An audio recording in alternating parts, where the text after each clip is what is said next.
मित्रों, इतिहास का सबसे बड़ा युद्ध महाभारत के बारे में तो आपने सुना ही होगा, जिसमें पांडवों और कौरवों के बीच धर्म और अधर्म को लेकर चल रहे इस युद्ध का परिणाम काफ़ी भयानक हुआ था। भले ही इस युद्ध में पांडव जीत गए थे, लेकिन इस युद्ध के बाद उनकी दुनिया बदल चुकी थी। 18 दिन तक चले इस युद्ध में कई योद्धाओं ने भाग लेकर अपने प्राणों का बलिदान दिया था।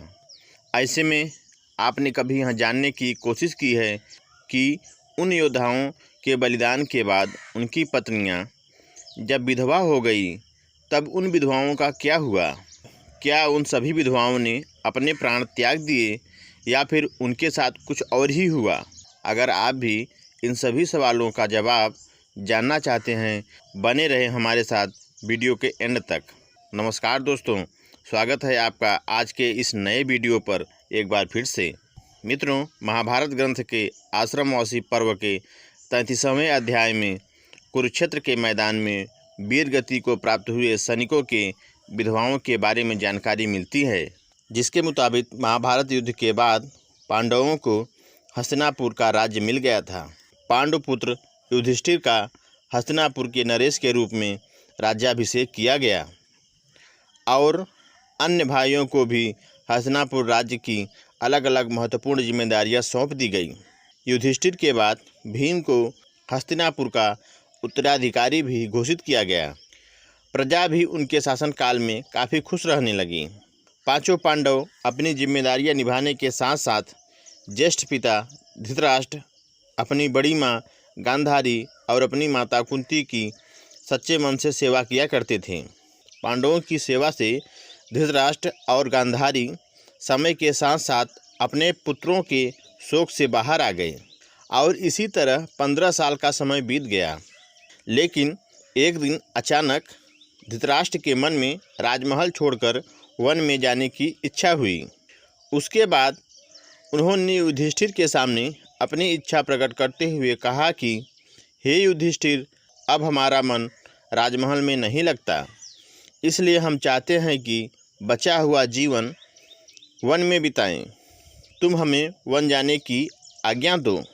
अपने ज्येष्ठ पिता के मुख से यह बात सुनकर युधिष्ठिर बहुत ही दुखी हो जाते हैं, लेकिन वह उनकी बात को टाल भी नहीं सकते थे और विदुर भी युधिष्ठिर को इसके लिए समझाते हैं। इसके बाद युधिष्ठिर अपने ज्येष्ठ पिता के वन में रहने के लिए कुटिया बनवा देते हैं और उन्हें जाने की आज्ञा दे देते हैं। जब धृतराष्ट्र वन में जाने लगते हैं, तब उनके साथ गांधारी, माता कुंती, विदुर और संजय भी उनके साथ चलने लगते हैं। कुछ दिन ऐसे ही बीत जाता है और इधर पांचों पांडव भी अपना पूरा ध्यान प्रजा की सेवा में लगा देते हैं। हस्तिनापुर की जनता भी पांडवों की सेवा भाव से काफ़ी प्रसन्न रहती है, लेकिन इस प्रजा में शामिल विधवा स्त्रियां हमेशा शोक में रहती हैं, जिनके पति कुरुक्षेत्र के युद्ध में वीरगति को प्राप्त हो गए थे।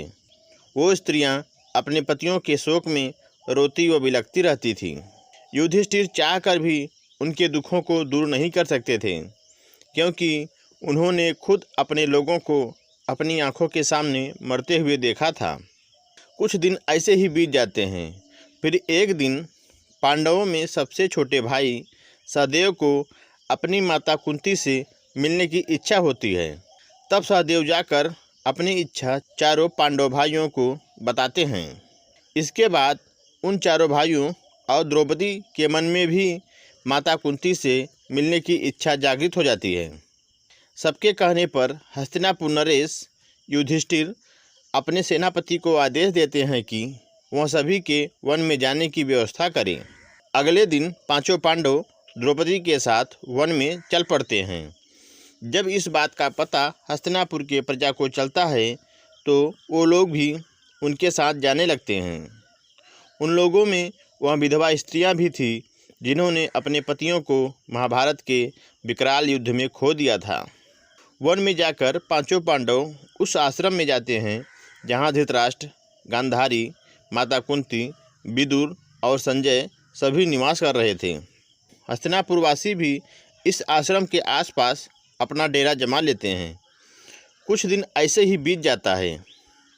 तभी एक दिन महर्षि वेदव्यास उस आश्रम में पांडवों से मिलने आते हैं।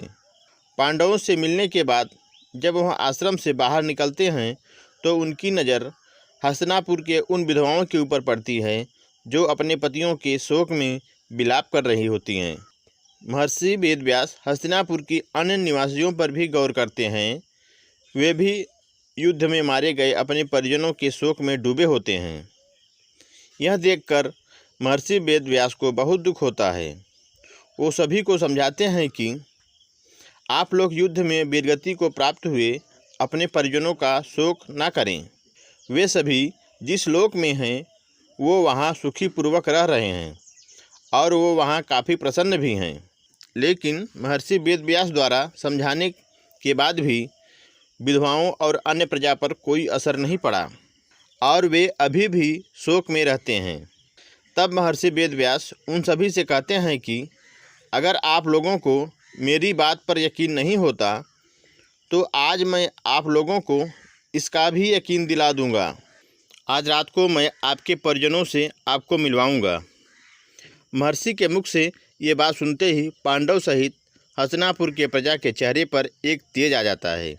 वह सभी अपने परिजनों से मिलने के लिए बहुत ही ज़्यादा उत्साहित हो जाते हैं। जिस आश्रम में वो लोग रहते थे वह आश्रम गंगा नदी के तट पर था।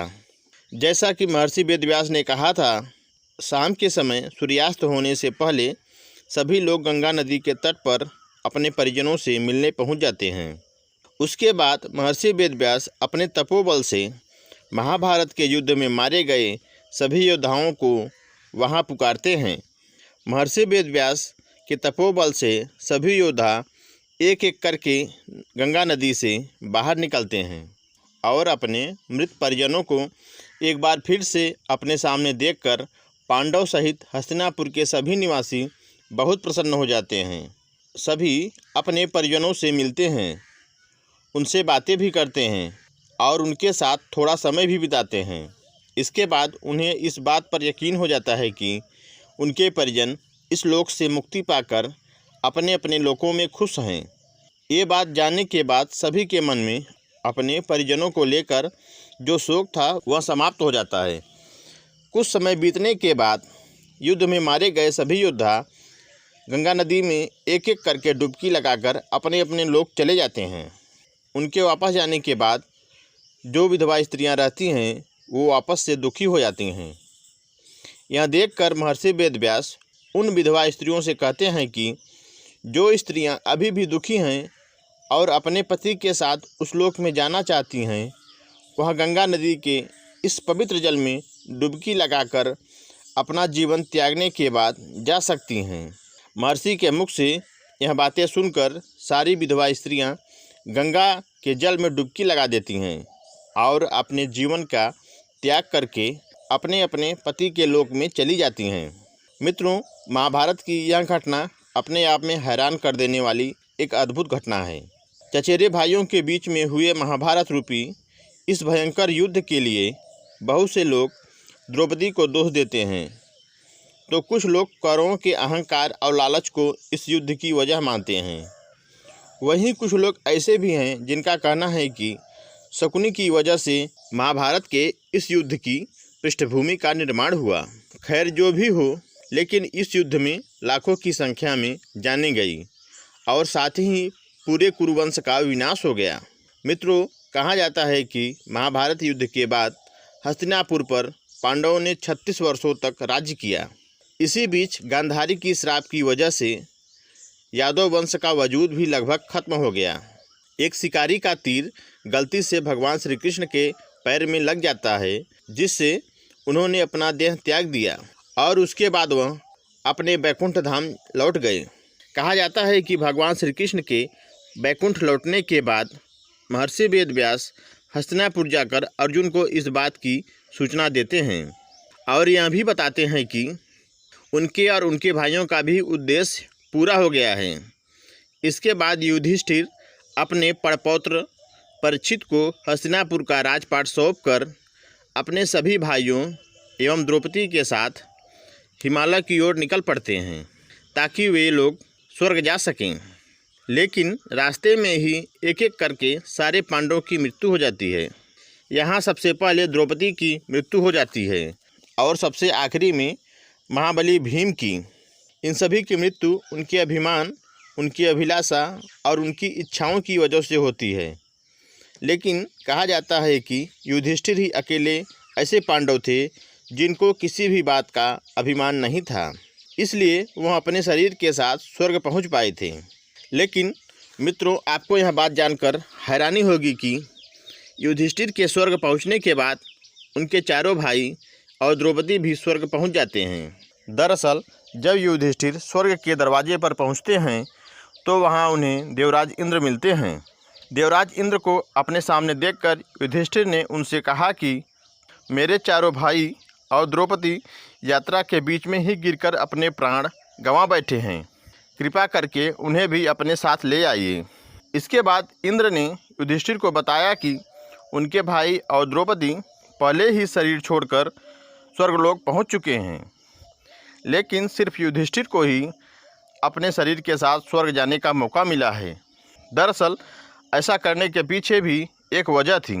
जब महाभारत का युद्ध चल रहा था और द्रोणाचार्य पांडवों और उनकी सेना पर भारी पड़ रहे थे, तब युधिष्ठिर ने उनके बेटे अश्वत्थामा की मृत्यु की झूठी खबर दी थी, जिससे द्रोणाचार्य ने अपने हथियार डाल दिए थे और मौका पाते ही पांडवों की तरफ से लड़ रहे द्रौपदी के भाई धृष्टद्युम्न ने द्रोणाचार्य का वध कर दिया।